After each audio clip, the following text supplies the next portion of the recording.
নমস্কার বন্ধুরা, সবাইকে স্বাগত জানাই। আজ আমি বানাবো মটন কারি। খুবই নরম হবে মটন। আর প্রেসার কুকারে কিভাবে মটন কারি আমি বানিয়েছি রেসিপিটি আপনারা প্রথম থেকে শেষ পর্যন্ত দেখুন, আশা করি খুব ভালো লাগবে। সবার প্রথমে 1 কিলো মটন ধুয়ে পরিষ্কার করে একটা বড় গামলাতে নিয়েছি। এরপর 3 টেবিল স্পুন টক দই ভালোভাবে ফেটিয়ে নিলাম। তারপর মটনে দিয়ে দিলাম, ম্যারিনেট করে নেব।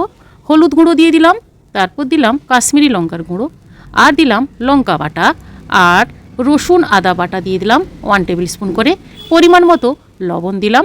আর এখানে মশলাটা আমি অল্পই দিয়ে ম্যারিনেট করে রাখবো।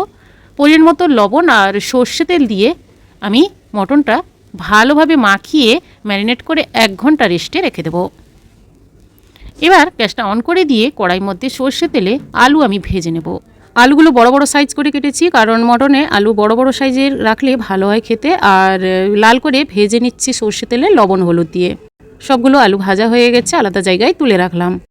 এবার ওই কড়াইতে সর্ষের তেল কিছু অ্যাড করলাম, তারপর দিয়ে দিলাম 2টো তেজপাতা, 3টে শুকনো লঙ্কা, আর গোটা গরম মশলা দিয়ে দিলাম, লবঙ্গ, দারচিনি, ছোটো এলাচ, আর দিয়ে দেব গোটা জিরে সামান্য পরিমাণ। এবার তেলের মধ্যে মশলাগুলো নাড়াচাড়া করে তারপর দিয়ে দেব কোচানো পেঁয়াজ।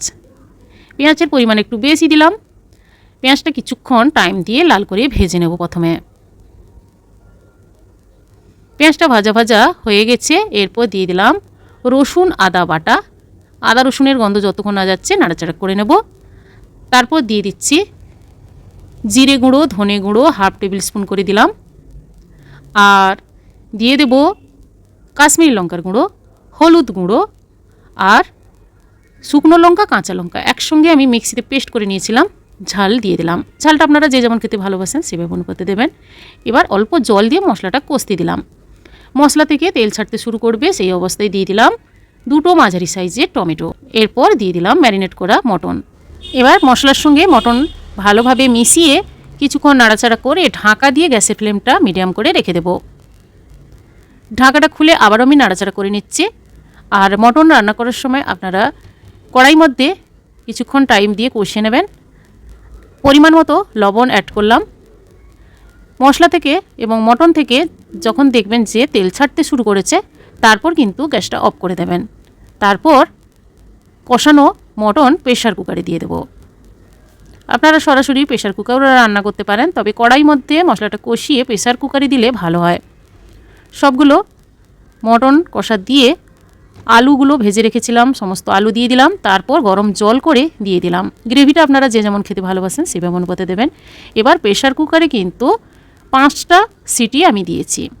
দেখুন 5টা সিটি দেওয়ার পর মটনের কালারটা দেখুন দুর্দান্ত এসেছে। এবার সবার লাস্টে গরম মশলা গুঁড়ো দিয়ে দিলাম। প্রেসার কুকার থেকে একটা বড় পাত্রে ঢেলে সার্ভ করে নেব। বন্ধুরা, এইভাবে মটন কারি বাড়িতে একবার বানিয়ে ট্রাই করে দেখুন। গরম ভাতে দুপুরবেলা খান। কেমন হয়েছে কমেন্ট করে অবশ্যই জানাবেন, লাইক করবেন। আজ এই পর্যন্ত, আবার হাজির হব যে কোনো সময় নতুন কোনো রেসিপি নিয়ে। সবাই ভালো থাকুন, সুস্থ থাকুন। ধন্যবাদ।